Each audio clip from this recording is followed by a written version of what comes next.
Max അന്ന Elizabeth. കഴിഞ്ഞ ദിവസം ആ കൊച്ചുപാതിരയുടെ മരണത്തോടനുബന്ധിച്ച് i2 ന്യൂസിലും അതുപോലെ തന്നെ പല യൂട്യൂബ് ചാനലുകളിലും ന്യൂസ് വന്നിരുന്നല്ലോ. അപ്പോൾ പലതിൻ്റെയും കീഴിലായിട്ട് പലതരത്തിലുള്ള കമൻറ്റുകൾ ഉണ്ട്. സാറിൻ്റെ വീഡിയോയിലും അതുപോലെ തന്നെ മറ്റു പല വീഡിയോയുടെ കീഴിലും ഇവരിങ്ങനെ എഴുതിയിട്ടുണ്ടായിരുന്നു, ഒരു അഭിഷിക്തനല്ലേ മരിച്ചത്, ഇങ്ങനെയാണൊക്കെയാണ് സംസാരിക്കേണ്ടത്, നിങ്ങൾ തന്നെ ഇതാണ് കാരണമെന്ന് തീരുമാനിച്ചോ, ഒരു അഭിഷിക്തനെതിരെ സംസാരിച്ചു കഴിഞ്ഞാൽ നിങ്ങൾ അനുഭവിക്കും, നിങ്ങൾ വിധിക്കാൻ ആരുമല്ല, മാന്യമായ മെയിനായിട്ട് സാറിൻ്റെ വീഡിയോയുടെ കീഴിൽ എഴുതിയിരിക്കുന്നത് മാന്യമായ ഭാഷ ഉപയോഗിക്കണം എന്നുള്ളതാണ്. അപ്പം എനിക്ക് പറയാനുള്ളത്, ഈ മാന്യമായ ഭാഷ എന്നുള്ളത് എല്ലാവർക്കും ബാധകമാണ്. ഈ പാതിരിമാർ ഈ പള്ളിയിലായിട്ട് മാന്യമായ ഭാഷയാണ് ഉപയോഗിക്കുന്നത്. എനിക്ക് തന്നെ അറിയാവുന്ന കുറച്ച് ഉദാഹരണങ്ങളും ഞാൻ പറയാം. ഞാൻ ഒരിക്കലും ഒരു വിവാഹത്തിന് പോയി കഴിഞ്ഞപ്പോഴത്തേനും അന്ന് എൻ്റെ കയ്യിലൊരു കൈക്കുഞ്ഞുണ്ട്, എൻ്റെ കുഞ്ഞുമുണ്ട്. അപ്പം കുട്ടി ഛർദ്ദിച്ച് എൻ്റെ ഷോളെല്ലാം നാശാക്കി. അങ്ങനെ സ്പെയറായിട്ട് 1-2 ഡ്രസ്സും കൊണ്ടാണ് ഞാൻ ഇറങ്ങിയത് തന്നെ. അപ്പോൾ 2 ചുരിദാറുണ്ടായിരുന്നു, ആ രണ്ടാമതൊരെണ്ണം എടുത്തിട്ടു, അതിൻ്റെ ഷോളിലും ഈ കുട്ടി ഛർദ്ദിച്ച് നാശാക്കി. അപ്പോൾ ഞാൻ ഷോളില്ലാണ്ടാണ് പള്ളിയിലോട്ട് കയറാൻ പോകുന്നത്. കയറി കഴിഞ്ഞപ്പോഴത്തേനും അവിടെ നിന്ന് ആ പാതിരി വിളിച്ച് പറഞ്ഞത്, ഷോളില്ലാണ്ട് ഒറ്റ സ്ത്രീകൾ, തല മൂടാണ്ട് ഒറ്റ സ്ത്രീകൾ പോലും ഇവിടെ നിൽക്കാൻ പാടില്ല, അത് ദൈവഹിതത്തിന് എതിരാണ് എന്ന് പറഞ്ഞു. ഞങ്ങൾ ഷോളില്ലാണ്ട് വന്ന വേറെ കുട്ടികൾ കുറേ ഉണ്ടായിരുന്നു. കല്യാണമായി കഴിയുമ്പോഴത്തേക്കും പലരും പലതരത്തിലുള്ള ഡ്രസ്സാണ്. ഷോളില്ലാണ്ട് അന്നുണ്ടായിരുന്ന എല്ലാ പെൺകുട്ടികളെയും ആ പള്ളിയിൽ നിന്ന് അയാൾ ഇറക്കി വിട്ടു. ഈ ഷോൾ ഇട്ടിട്ട് പള്ളി കയറാമെന്ന് എവിടെയാണ് പറഞ്ഞിരിക്കുന്നത്? എത്ര പള്ളികളിലുണ്ട് നമ്മൾ ഷോൾ ഇല്ലാണ്ടൊക്കെ കയറുന്നത്. അപ്പോൾ അന്ന് അത്രയ്ക്ക് ഞങ്ങളെല്ലാവരും ഇറക്കി വിട്ടു എന്നുള്ളതാണ്. അപ്പോൾ അതൊരു നല്ലൊരു മെയ് മാസമായിരുന്നു, നല്ല ചൂടായിരുന്നു. ഞാനന്ന് ഈ ചൂടത്ത് ഈ കൈക്കുഞ്ഞിനെയും പിടിച്ചുകൊണ്ട് പുറത്താണ് ഇരുന്നത്. അപ്പോൾ ഇന്ന് സോഷ്യൽ മീഡിയയിലായിട്ട് ഏതോ ഒരച്ഛൻ, ആ കോഴിമലയാണെന്ന് തോന്നുന്നു, പറയുന്നുണ്ട് മുടി കണ്ടു കഴിഞ്ഞാൽ ലൈംഗികാസക്തി ആണുങ്ങൾക്ക് വരും എന്നുള്ളത്. അത് കറക്റ്റാണ്. ഇത് കുറേ വർഷങ്ങൾക്ക് മുമ്പ്, ഇതൊരു 10-25 വർഷം മുമ്പ് നടന്ന സംഭവമാണ്. അതുപോലെ തന്നെ വേറൊരു വിവാഹത്തിന് ഞങ്ങൾ ചെന്ന് കഴിഞ്ഞപ്പോഴത്തേനും എല്ലാവരും പെണ്ണിൻ്റെ കൂട്ടരും ചെറുക്കൻ്റെ വീട്ടിലും ഒക്കെ അകത്ത് കയറി. കാരണം പല ഇടവകയിൽ നിന്നുള്ളവരല്ല വരുന്നത്. കയറിക്കഴിഞ്ഞു വിവാഹത്തിൻ്റെ ഇത് തുടങ്ങുന്നതിന് മുമ്പ് അവിടുത്തെ പാതിരി വിളിച്ച് പറഞ്ഞതാണ്, കുഞ്ഞുങ്ങളും ഉള്ളവർ പള്ളിയിൽ നിന്ന് ഇറങ്ങിപ്പോകണം, കാരണം കുഞ്ഞുങ്ങളിടയ്ക്ക് കരയും, അപ്പോൾ എനിക്ക് വിശുദ്ധ കുർബാന വൃത്തിയായിട്ട് നന്നായിട്ട് ശ്രദ്ധയോടെ അർപ്പിക്കാൻ പറ്റത്തില്ല എന്നുള്ളത്. ഈ വിവാഹം എന്ന കുദാശ തന്നെ കുഞ്ഞുങ്ങളുണ്ടാകാൻ വേണ്ടി ഉള്ള പൊതുവായിട്ടുള്ളൊരു ലൈസൻസ് അല്ലേ. എന്നിട്ട് അങ്ങനെ പറഞ്ഞത് ഇങ്ങനെയാണ്. അന്ന് കുട്ടികളുണ്ടായിരുന്ന എല്ലാ അമ്മമാരുടെ കൂടെ അവരുടെ കെട്ടിയമാരും, കാരണം സ്ഥലം അറിയത്തില്ല, പുതിയ പള്ളികളാണ്, അപ്പോൾ ഇറങ്ങിപ്പോയി. അപ്പോൾ അവിടെ ഉള്ളവരെല്ലാവരും ഇരുന്ന് പറഞ്ഞ ഒരു കമൻ്റാണ്, ഇങ്ങേർക്ക് ഏതാണ്ട് ഉണ്ടാക്കി വെച്ചിട്ടുണ്ട്, ആ പിള്ളേരെ കാലോലിക്കാനൊന്നും പറ്റാത്തതിൻ്റെ കുറ്റബോധം കൊണ്ടാണ് ഇയാൾ ഇങ്ങനെ പറയുന്നതെന്ന്. അപ്പോൾ പള്ളിയിലായിട്ട് ഇവരെ ഇത്രയും സ്ത്രീകളെ ഇത്രയ്ക്ക് ഇഴിച്ച് താഴ്ത്തിയാണ് ഇവർ സംസാരിക്കുന്നത്. അത് അവരുടെ ആ ലൈംഗിക ആസക്തി അടിച്ചമർത്തി വെച്ചിരിക്കുന്നതിൻ്റെ ഒരു ഇതായിട്ടാണ് എനിക്ക് ഫീൽ ചെയ്തിരിക്കുന്നത്. അതുപോലെ തന്നെ ഈ പാതിരിമാർ പള്ളിയിൽ നിന്ന് ഞാൻ പ്രസംഗിക്കുന്ന കേട്ടിട്ടുണ്ട്, സിസേറിയൻ ചെയ്ത സ്ത്രീകളിൽ മക്കളെ നന്നായിട്ട് നോക്കത്തില്ല, മക്കളെ സ്നേഹിക്കത്തില്ല, അവർ പ്രസവവേദന അറിഞ്ഞിട്ടില്ലെന്ന്. ഇവന്മാരാരെങ്കിലും ഇത് കണ്ടിട്ടുണ്ടോ? ഇല്ലല്ലോ. ഒരു 10 വർഷം മുമ്പ് തൊട്ടെങ്ങാണ്ട് ചില ലേബർ റൂമിലൊക്കെ ഭർത്താക്കന്മാരും കയറുന്നുണ്ട്. ഈ ഗർഭസ്ഥാവസ്ഥയിലുള്ള ഒരു സ്ത്രീയുടെ വിഷമങ്ങളോ കാര്യങ്ങളോ എന്തെങ്കിലും ഇവന്മാർ കണ്ടിട്ടുണ്ടോ? ഈ സിസേറിയൻ ചെയ്യുന്നത് ചെന്നിട്ട് അങ്ങോട്ട് കീറാൻ പറയുന്നതല്ല, ഒറ്റ ഡോക്ടർമാരും അങ്ങനെ ചെയ്യത്തില്ല. എന്തെങ്കിലും അത്യാവശ്യം വന്നു കഴിയുമ്പം മാത്രം ചെയ്യുന്ന കാര്യമാണ്. അപ്പോൾ ഇങ്ങനെയൊക്കെയാണ് പള്ളിയിലായിട്ട് ഇവർ വിളിച്ച് പറയുന്നത്. പിന്നെ ഇവർ തരുന്ന മാന്യത, ഇവർ പറയുന്ന അതേ ഗ്രേഡിൽ ആരെങ്കിലും എന്നെങ്കിലും എവിടെയെങ്കിലും വെച്ച് തിരിച്ചു കൊടുക്കണ്ടേ? അതുപോലെ തന്നെ ഈ പാതിരിമാരാകാൻ പോകുന്നവർ ആരൊക്കെയാണ് എന്നതിനെക്കുറിച്ച് ആർക്കും ഒരു ബോധമില്ല. കാരണം എനിക്കറിയാം, ഞാൻ കുട്ടിക്കാലത്ത് കണ്ടിട്ടുണ്ട്, ഞങ്ങളുടെയൊക്കെ വീടിൻ്റെ അടുത്തുള്ള നിർധന കുടുംബത്തിലെ കുട്ടികളെ കൊണ്ടുപോയി ഈ അച്ഛന്മാർ നോക്കുന്ന ഈ ഓരോ ഹൗസുണ്ട്, അവിടെ കൊണ്ടുപോയി വിടും. കാരണം നിർധന കുടുംബം എന്ന് പറഞ്ഞു കഴിഞ്ഞാൽ അവരുടെ അപ്പനെ കള്ള് കുടിച്ച് ഇങ്ങനെ നടക്കുന്നവരായിരിക്കും, അല്ലെങ്കിൽ വേറെ ഏതെങ്കിലും പെണ്ണിൻ്റെ കൂടെ പോകുന്നവരായിരിക്കും, വീട് ഒട്ടും നോക്കാണ്ട് നടക്കുന്നവർ. അപ്പോൾ അവിടെ പോയി കഴിയുമ്പോൾ ഈ അമ്മമാർക്കൊരു നിവർത്തിയില്ല. അപ്പോൾ പള്ളിയിലെ വികാരി അച്ഛൻ്റെ അടുത്തോട്ട് എന്ന് പറയുമ്പോഴത്തേക്കും പുള്ളി ഒരു എഴുത്തൊക്കെ കൊടുത്തിട്ട്, ഇപ്പോൾ കോട്ടയത്തുള്ളവരെ ആണെങ്കിൽ അങ്ങ് കോഴിക്കോട് കൊണ്ടുപോയി വിടും, കോഴിക്കോടുള്ളവരെ ആണെങ്കിൽ കൊണ്ടുവന്നും കോട്ടയത്ത് കൊണ്ടുപോയി വിടും. അങ്ങനെ ദൂരെ സ്ഥലങ്ങളിൽ ഇവരെ കൊണ്ടുപോയിട്ട് പഠിപ്പിക്കും. പഠിപ്പിച്ച് കഴിഞ്ഞിട്ട് അവർ 10ാം ക്ലാസ്സൊക്കെ കഴിഞ്ഞിട്ട് തിരിച്ച് വീട്ടിലോട്ട് വന്നു കഴിയുമ്പോഴത്തേക്കും അവിടെ ദാരിദ്ര്യമാണ്. അപ്പോൾ പിന്നെ ശരി എന്നാൽ സെമിനാരി പോയേക്കാന്ന് നോക്കും. അങ്ങനെ സെമിനാരി പോയിട്ടുള്ള ഇഷ്ടം പോലെ ആൾക്കാരെ അറിയാം. അതുപോലെ തന്നെ 10ാം ക്ലാസ് കഴിയുമ്പം ഞങ്ങളുടെയൊക്കെ കാലഘട്ടത്തിൽ പണ്ടൊരു രീതി ഉണ്ടായിരുന്നു. ഇംഗ്ലീഷ് പഠിക്കാൻ വേണ്ടി സെമിനാരിലോട്ട് പോകും. ഒരു വർഷം personality development course, communication skill course, പിന്നെ മാനേജിങ് സ്കിൽ കോഴ്സ്, ഇങ്ങനത്തെ കാര്യങ്ങളൊക്കെ അവർ പഠിപ്പിച്ചു വിടും. എന്നിട്ട് അതെല്ലാം പഠിച്ചിട്ട് ചില വിദ്വാന്മാർ ചാടും. മാതാപിതാക്കൾ തന്നെ അങ്ങനെ തന്നെ പറഞ്ഞാണ് വിടുന്നത്. നീ ഒരു വർഷം പോയി ഇതൊക്കെ ഒന്ന് പഠിച്ച് നല്ല മിടുക്കനായിട്ട് വാ, എന്നിട്ട് നമുക്ക് പുറത്തെവിടെയെങ്കിലും പോയി ജോലിക്ക് പോകാമെന്ന് പറയും. അപ്പോൾ അങ്ങനെ പോയിട്ട് വരുന്നവർ ഇഷ്ടം പോലെ ഉണ്ട്. ആ ഉദ്ദേശത്തോടെ തന്നെ പോകുന്നുണ്ട്. ഇത് കള്ളത്തരം ആണെന്ന് ആരും പറയണ്ട. കാരണം പള്ളിയിൽ വിളിച്ച് പറയുമായിരുന്നു, ഒരു വർഷം സെമിനാരി പഠിച്ചിട്ട് ചാടാമെന്ന് പറഞ്ഞ് ഉദ്ദേശത്തോടെ പള്ളിയിൽ സെമിനാരിയിൽ ചേരുന്നത് വലിയ പാപമാണ്. അങ്ങനെ ആരെങ്കിലും ചെയ്തിട്ടുണ്ടെങ്കിൽ പറഞ്ഞു കുമ്പസാരിക്കണം. ആ മാതാപിതാക്കളും പറഞ്ഞു കുമ്പസാരിക്കണമെന്ന് പള്ളിയിലായിട്ട് വിളിച്ച് പറയാറുണ്ടായിരുന്നു. അപ്പോൾ പിന്നെ അത് സത്യമാണേ, അങ്ങനത്തെ സംഭവങ്ങൾ നടക്കുന്നുണ്ടായിരുന്നല്ലോ. ഇനി എൻ്റെ കൂട്ടത്തിൽ തന്നെ പഠിച്ചവരും അല്ലെങ്കിൽ എനിക്കറിയാവുന്നവരുമായിട്ടുള്ള കുറേ ആൾക്കാർ സെമിനാരിൽ പോയിട്ടുണ്ട്. ചിലർ തിരിച്ചു വന്നു, ചിലരിപ്പോൾ പാതിരിമാരായിട്ട് അവിടെ ഇവിടെ എല്ലാം ഉണ്ട്. അപ്പോൾ ഈ ന്യൂസ് കണ്ടപ്പോൾ ഞാൻ വിചാരിച്ചു അതൊക്കെ ഒന്ന് റിക്കളക്ട് ചെയ്തെടുക്കാം, അവരെങ്ങനെയുള്ളവരായിരുന്നു എന്നുള്ളത്. കാരണം അത് കാലഘട്ടത്തിൻ്റെ ആവശ്യമായിട്ടാണ് എനിക്ക് തോന്നിയത്. കാരണം ആൾക്കാർ അറിയണം എങ്ങനെയുള്ളവരാണ് ഈ പാതിരിയാകാൻ പോകുന്നത്, സെമിനാരിയിൽ പോകുന്നത്. ഈ സെമിനാരിയിലോട്ട് ചേർന്ന് കഴിഞ്ഞാൽ ഇവരുടെ ജീവിത ചെലവ് മൊത്തം ഫ്രീ ആണ്. വീട്ടുകാർക്ക് ഒരു 5 പൈസ മുടക്കണ്ട, ഒരു തുണിക്ക് പോലും ഒരു തുവാലയ്ക്ക് പോലെയുള്ള കാശ് മുടക്കണ്ട, മൊത്തം അവിടുന്ന് കിട്ടും. അപ്പോൾ ഇവർ ഈ പണത്തിൻ്റെ കഷ്ടപ്പാട്, അതായത് അപ്പനും അമ്മയും കഷ്ടപ്പെട്ടാണ് ഞങ്ങളെ പഠിപ്പിച്ചത്, ആ ഒരു ഫീലിംഗ് ഇല്ലാണ്ട് ജീവിച്ച് പഠിച്ച് ഉന്നത സ്ഥാനങ്ങളിലായിട്ട് വരുന്ന ആൾക്കാരാണ്. നമ്മളൊക്കെ പഠിച്ചിട്ട് എന്തെങ്കിലും ഒരു ജോലിക്ക് പോകണമെങ്കിൽ എന്തൊരു കഷ്ടപ്പാട്, എത്ര സ്ഥലത്ത് കൈക്കൂലി കൊടുക്കണം. ഇപ്പോൾ ക്രിസ്ത്യൻ സ്ഥാപനങ്ങളിൽ തന്നെയാണെങ്കിലും ജോലി ചെയ്യണമെന്നുണ്ടെങ്കിൽ ഒരു ടീച്ചറായിട്ട്, പ്രൊഫസറായിട്ട് നമുക്ക് എല്ലാ ക്വാളിഫിക്കേഷനും ഉണ്ടെങ്കിലും അവർ പറയുന്ന അത് കൊടുത്തില്ലെങ്കിൽ നമുക്ക് കിട്ടത്തില്ല. അതൊരു വാസ്തവമായിട്ടുള്ള കാര്യമാണ്. അപ്പം ഞാൻ 5ാം ക്ലാസ്സിൽ പഠിച്ചുകൊണ്ടിരുന്ന സമയത്ത് ഒരു 5ാം ക്ലാസ്സിൽ ആ വർഷം തോറ്റു കിടന്നൊരു കുട്ടിയുണ്ടായിരുന്നു. ആ കുട്ടി 7ാം ക്ലാസ്സിലും തോറ്റു. എന്നിട്ട് ഞാൻ എൻ്റെ പ്രീ ഡിഗ്രിയൊക്കെ കഴിഞ്ഞിട്ട് ഡിഗ്രിയൊക്കെ കഴിഞ്ഞ് വന്നപ്പോൾ ഞാൻ അറിയുന്നത് ഇവൻ സെമിനാരിൽ പോയതാണ്. അപ്പോൾ ഇവൻ ഒരു മിഡിൽ ക്ലാസ് കുടുംബത്തിൽപ്പെട്ട ഒരു കുട്ടിയായിരുന്നു. എന്നിട്ട് ഇവൻ സെമിനാരിൽ പോയി. അപ്പോൾ ഇവൻ്റെ വീട്ടിൽ കുറേ ആൾക്കാരുണ്ട്. ഒരു 12-13 ആൾക്കാരുള്ള ഒരു വീട്ടിലെ ഏറ്റവും ഇളയ അംഗമാണ്. അപ്പോൾ അവൻ സെമിനാരിൽ പോയി കഴിഞ്ഞിട്ട് കുറേ നാളുകൾക്ക് ശേഷം ഞാൻ കണ്ടപ്പോൾ ഇവന് ഒരു കോളേജിൻ്റെ വലിയ കുഴപ്പമില്ലാത്ത ഒരു നല്ല സ്ഥാനത്തിരിക്കുന്ന ഒരു വ്യക്തിയാണ്. അപ്പോൾ ഇവൻ്റെ ചേച്ചീനെ കണ്ടപ്പോൾ ചേച്ചി പറഞ്ഞു, അവൻ പോയതോടെ ഞങ്ങളുടെ കുടുംബം രക്ഷപ്പെട്ടു. അപ്പോൾ പോയതോടെ ഈ തീരെ ബുദ്ധിമുട്ട് നടന്നിരുന്ന ഈ ചേച്ചിമാർക്കും ഈ സഹോദരിമാർക്കും എല്ലാം നമ്മുടെ കത്തോലിക്ക സഭയിലെ പല സ്ഥാപനങ്ങളിലായിട്ട് പല ജോലി കിട്ടി. അതുകൊണ്ട് അവർ രക്ഷപ്പെട്ടു. പിന്നെ അതുപോലെ തന്നെ എൻ്റെ സ്റ്റുഡൻ്റായിരുന്നു. അപ്പോൾ ഈ കുട്ടിയും നമ്മുടെയൊക്കെ അടുത്ത് മിസ്സുമാരുടെയൊക്കെ അടുത്ത് വന്നു കഴിയുമ്പോഴത്തേക്കും വിറയ്ക്കും. അപ്പം നമ്മൾ വിചാരിച്ചുകൊണ്ടിരുന്നത് ഇന്ത്യന്മാർക്കൊക്കെ ഉള്ള കാലമാണ്. അപ്പം മിസ്സുമാരോടൊക്കെ ഭയങ്കര ബഹുമാനം കൂടുതലാണ് പിള്ളേർക്ക്. അതുപോലെ തന്നെ റെക്കോർഡ് സൈൻ ചെയ്ത് കിട്ടണം. അപ്പം അതിൻ്റെ ഇതിലായിട്ട് പിള്ളേരൊക്കെ ചിലപ്പോൾ വിറച്ച് കൊണ്ടൊക്കെയാണ് ചിലരൊക്കെ വരുന്നത്. ആ ഒരു രീതിയാണെന്നാണ് വിചാരിച്ചത്. പിന്നീടാണ് അവരുടെ ക്ലാസ്സിലെ പെൺകുട്ടികളുടെ കയ്യിൽ നിന്ന് അറിഞ്ഞത് ഇവൻ സെമിനാരിൽ പോകാൻ വേണ്ടി ഇരിക്കുന്ന കുട്ടിയാണ്.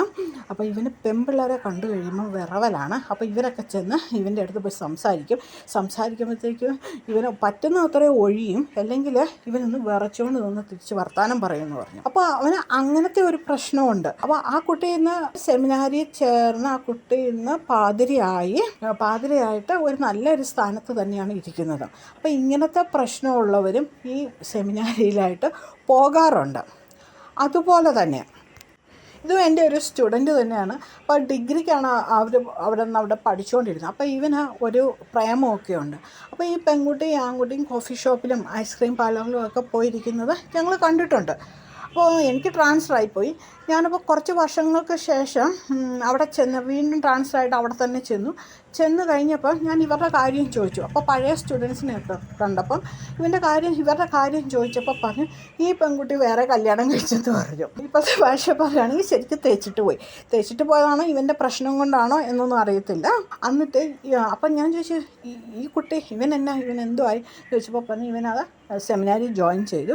ഇപ്പം ഇന്ന പള്ളിയിലായിട്ട് കൊച്ചച്ഛനായിട്ട് ഇരിപ്പുണ്ടെന്ന് പറഞ്ഞു. അപ്പോൾ ഞങ്ങൾ ആ ഏരിയയിലായിട്ടായിരുന്നു ഞങ്ങളുടെ താമസം. അപ്പം ഞാനന്ന് പള്ളിയിൽ പോയപ്പോൾ ഇതിനെ കണ്ടു. ആദ്യം കണ്ടപ്പോൾ മനസ്സിലായില്ല, രൂപമൊക്കെ അങ്ങ് മാറി. അപ്പോൾ എന്നെ കണ്ടപ്പോൾ മനസ്സിലായി. വർത്തമാനമൊക്കെ പറഞ്ഞു കഴിഞ്ഞ് കുറച്ച് കഴിഞ്ഞപ്പോഴത്തേനും അടുത്ത വർഷം തൊട്ട് അവൻ വല്യച്ഛനായിട്ട് പോകാനുള്ള ഇതാകും എന്ന് പറഞ്ഞു. ശരി, അതൊക്കെ കേട്ടു. അത് എടുത്ത വഴിക്ക് എന്നോട് ചോദിച്ചു, മിസ് ഇവിടെ ഇടവക ചേർന്നോ എന്ന് ചോദിച്ചു. അപ്പോൾ കത്തോലിക്ക സഭയിലൊരു നിയമമുണ്ട്, നമ്മൾ സ്വന്തം ഇടവകയിൽ നിന്ന്, നമ്മുടെ പേരുള്ള ഇടവകയിൽ നിന്ന് 6 മാസത്തിൽ കൂടുതൽ വേറെ എവിടെയെങ്കിലുമാണ് താമസിക്കുന്നതെങ്കിൽ നിങ്ങൾ അവിടുന്ന് ഇടവക മാറണം എന്നുണ്ട്. അപ്പം ഞാൻ പറഞ്ഞു ഇല്ല, ഞങ്ങൾ മാറിയിട്ടില്ല. അതിനെ മാറാത്തത് എന്നാണ് അടുത്ത ചോദ്യം. അപ്പോഴത്തേക്ക് അധികാരത്തിൻ്റെ സൗണ്ടിലാണ് ചോദിക്കുന്നത്.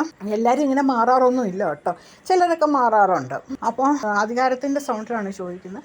അപ്പോൾ ഞാൻ പറഞ്ഞു ഞങ്ങൾ മാറാറില്ല എന്ന് ചിരിച്ചുകൊണ്ട് പറഞ്ഞു. അപ്പോൾ അങ്ങനെ അയാൾ എങ്ങനെയാണ് ശരിയാവുന്നത്, വല്ല അത്യാവശ്യങ്ങളൊക്കെ വന്നു കഴിഞ്ഞാൽ എങ്ങനെയാണ് നടക്കുക എന്ന് ചോദിച്ചു. പിന്നെ അതൊക്കെ ഇങ്ങനെ നടത്തിക്കോളാം എന്ന് പറഞ്ഞു. അങ്ങനെ ഒരു ഇച്ചിരി മോശം സ്വഭാവമാണ് പറഞ്ഞത്. അപ്പോൾ അവിടെ ഉള്ളവരും പറഞ്ഞു ഇത് കൊച്ചച്ഛനാണെങ്കിൽ കൂടിയും ആ ഒരു ധാർഷ്ട്യം വല്ലാണ്ടുണ്ട്, ഇങ്ങനെ വല്യച്ഛനായി പോകുന്ന ഇടവകയിലെ കഷ്ടകാലമാണെന്ന് പറഞ്ഞു. അപ്പോൾ ആ രീതിയിലുള്ളവരും ഉണ്ട്.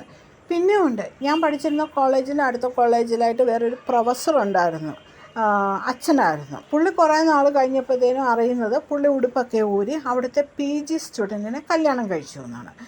എന്നിട്ട് അവിടെ തന്നെ കണ്ടിന്യൂ ചെയ്യുമായിരുന്നു. അവിടുന്ന് തന്നെയാണ് പ്രൊഫസറായിട്ട് തന്നെയാണ് റിട്ടയർമെൻറ്റ് ചെയ്തത്.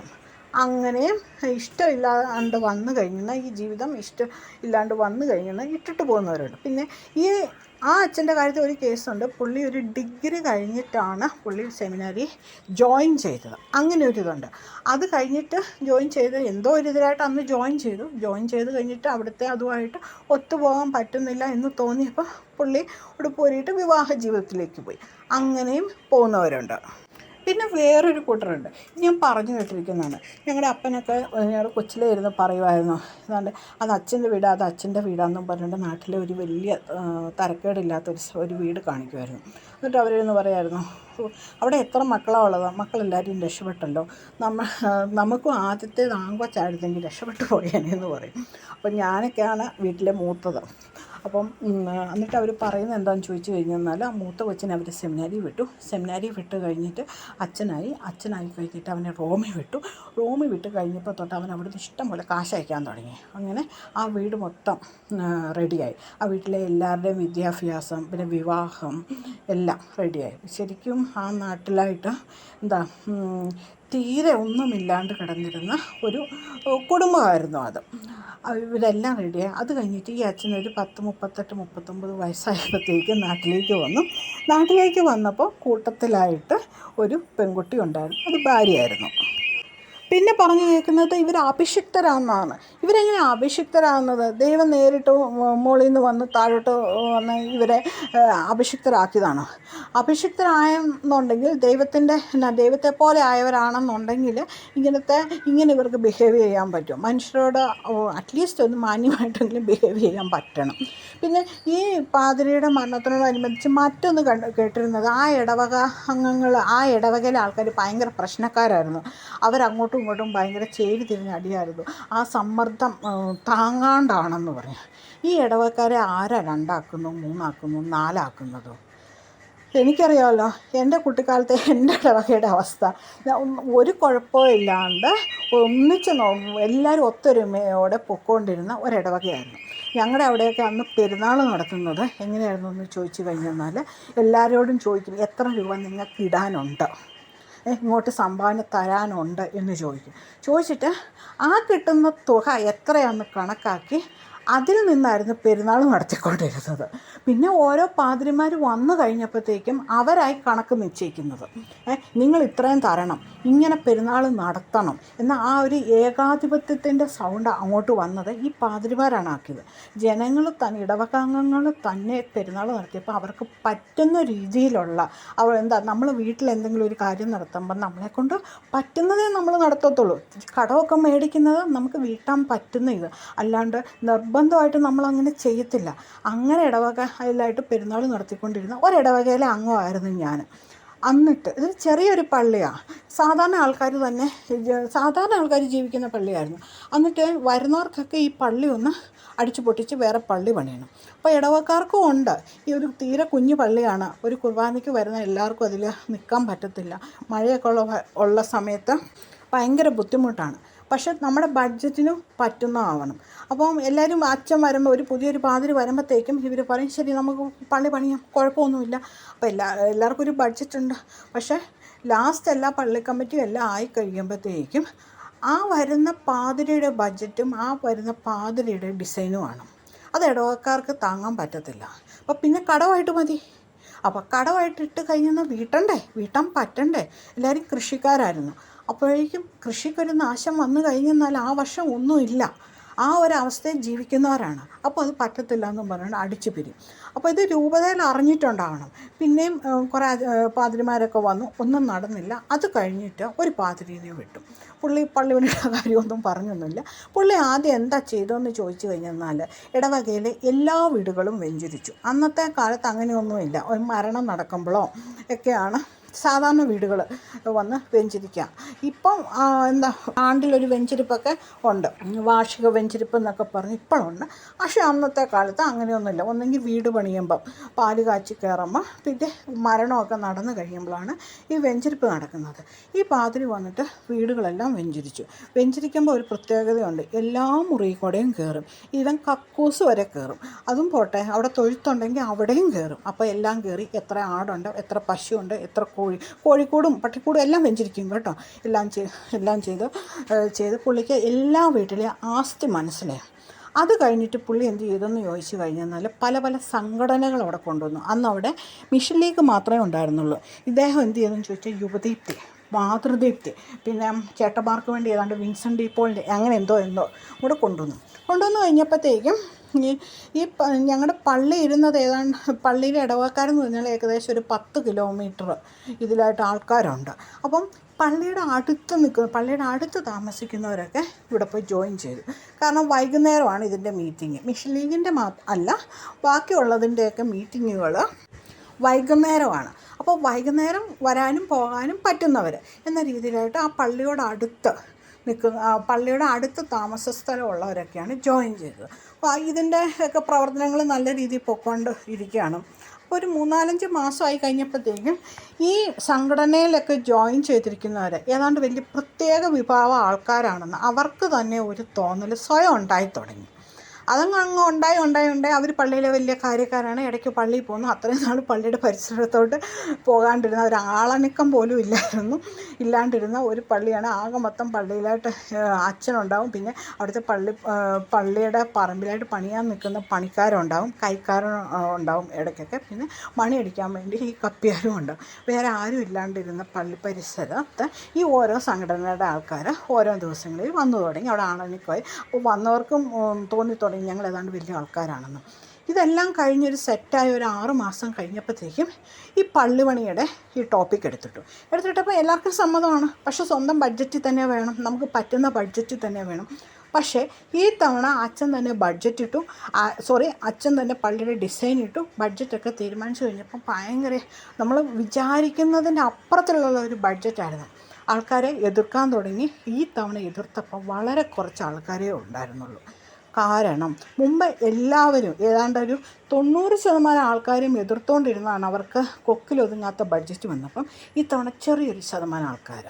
കാരണം എന്താണെന്ന് ചോദിച്ചാൽ ഈ സംഘടനയിലുള്ളവരെല്ലാവരും അച്ഛൻ പറയുന്നതിന് മൂളി തുടങ്ങി. അതുവരെ കാര്യകാരണ സഹിതം നോക്കി ഒരു പ്രശ്നത്തെ നോക്കിക്കണ്ടിരുന്ന മനുഷ്യരെ ഇവിടെ തങ്ങളെ ഏതാണ്ട് വലുതാക്കിയെന്ന് വിചാരിച്ചുകൊണ്ട് മൂളി തുടങ്ങി.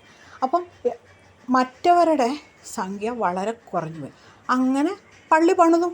ആ പള്ളി പണിത സമയത്ത് ഈ അച്ഛനാണ് എല്ലാവർക്കും എത്ര പിരിവ് നിങ്ങൾ തരണം എന്ന് എഴുതി തന്നത്.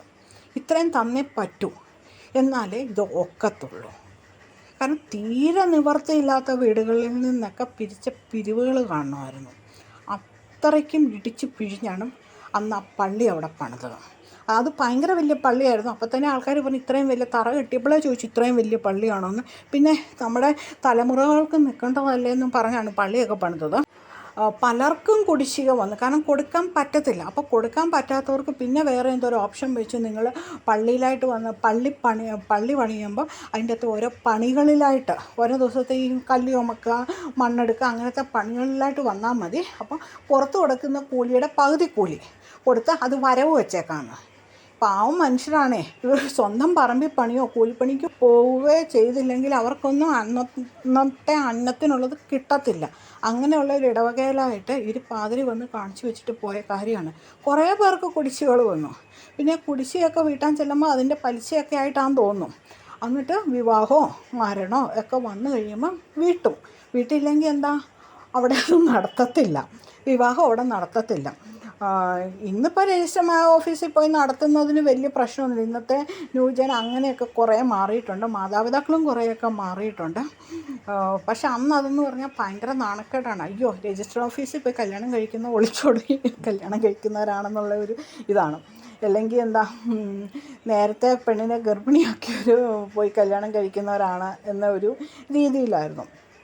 അതുകൊണ്ട് എന്താ, കല്യാണത്തിൻ്റെ സമയമാകുമ്പോഴത്തേനും എങ്ങനെയെങ്കിലും കടമെടുത്തായിരുന്നാലും ഈ കടമങ്ങ് വീട്ടും.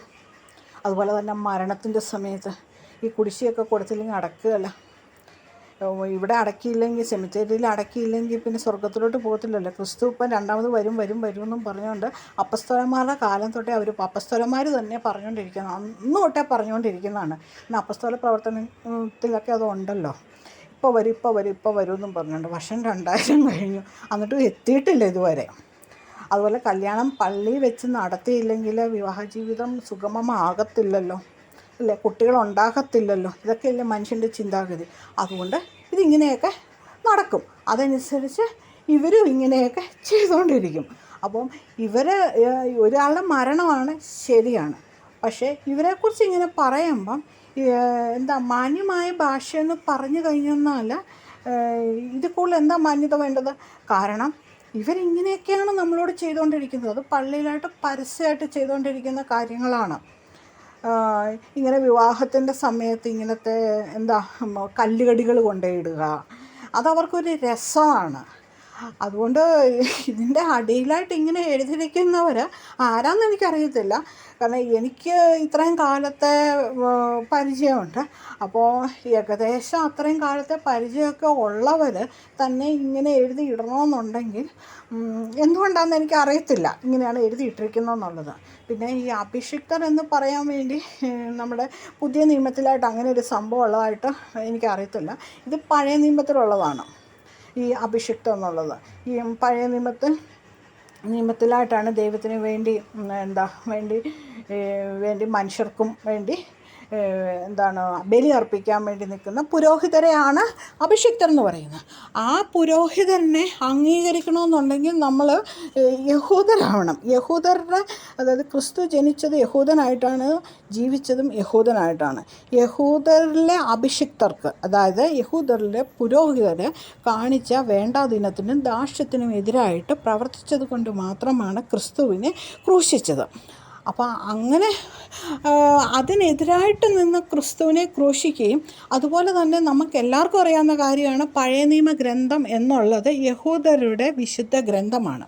അത് നമ്മളെടുത്ത്, അതായത് യേശു ജനിച്ച് വളർന്ന ആ മതത്തിൻ്റെ ഗ്രന്ഥം നമ്മളെടുത്ത് കൈപ്പിടിച്ചിട്ട് അതിലുള്ളതൊക്കെ ആണ് സത്യമെന്ന് പറയുന്നതിൻ്റെ ഇത് ലോജിക്കലി നമുക്ക് മനസ്സിലാക്കാൻ പറ്റത്തില്ല.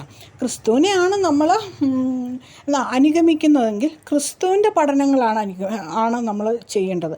അതായത് പുതിയ നിയമഗ്രന്ഥവും ക്രിസ്തുവിൻ്റെ ശിഷ്യന്മാരുടെ പഠിപ്പിക്കലും ആണ്. ശിഷ്യന്മാരുടെ കാലശേഷം അവരുടെ ശിഷ്യന്മാരുണ്ടായിരുന്നു. അതും കഴിഞ്ഞ് പിന്നെ വന്നവരാണ് ഓരോരോ മാറ്റങ്ങൾ അവർക്ക് ഇഷ്ടമനുസരിച്ച് ഈ യഹൂദരുടെ ആ നിയമാവലികളും കൂടെ എടുത്ത് ചെയ്തു തുടങ്ങിയത്. കാരണം അന്നത്തെ യഹൂദ കാലഘട്ടത്തിൽ പുരോഹിതരുടെ പവറെന്ന് പറഞ്ഞാൽ ഭയങ്കര വലുതായിരുന്നു. അപ്പോൾ ഈ ക്രിസ്ത്യാനികൾ എന്ന് പറഞ്ഞത് എല്ലായിടത്തും കൺവേർട്ടഡാണ്. ആദ്യകാലത്തും യഹൂദരായിരുന്നു ആദ്യം ക്രിസ്തുവിൻ്റെ പഠിപ്പീരുകൾ ശരിയാണ് എന്ന് തോന്നിയ കുറേ യഹൂദരും ആ കാലഘട്ടത്തിലുണ്ടായിരുന്ന ബാക്കി ആൾക്കാരുമാണ് ആദ്യം ജോയിൻ ചെയ്തത്.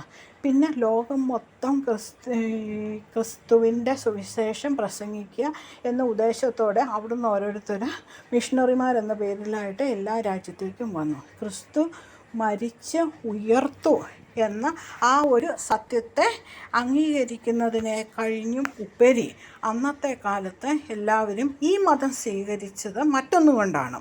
കാരണം അന്ന് എല്ലാവർക്കും ദൈവത്തിനെ കിട്ടത്തില്ലായിരുന്നു.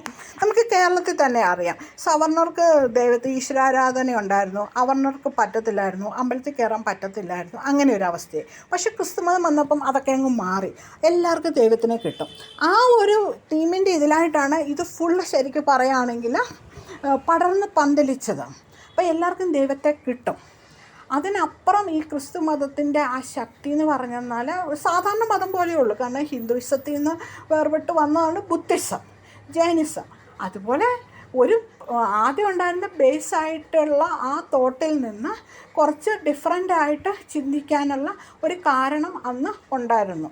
അന്ന് യഹൂദ മതത്തിൻ്റെ ആ കൊള്ളരുതായ്മയ്ക്ക് എതിരായിട്ട് പ്രവർത്തിച്ചുകൊണ്ട് മാത്രം ആണ് ഒരു ക്രിസ്ത്യൻ മതം ഉണ്ടായത്.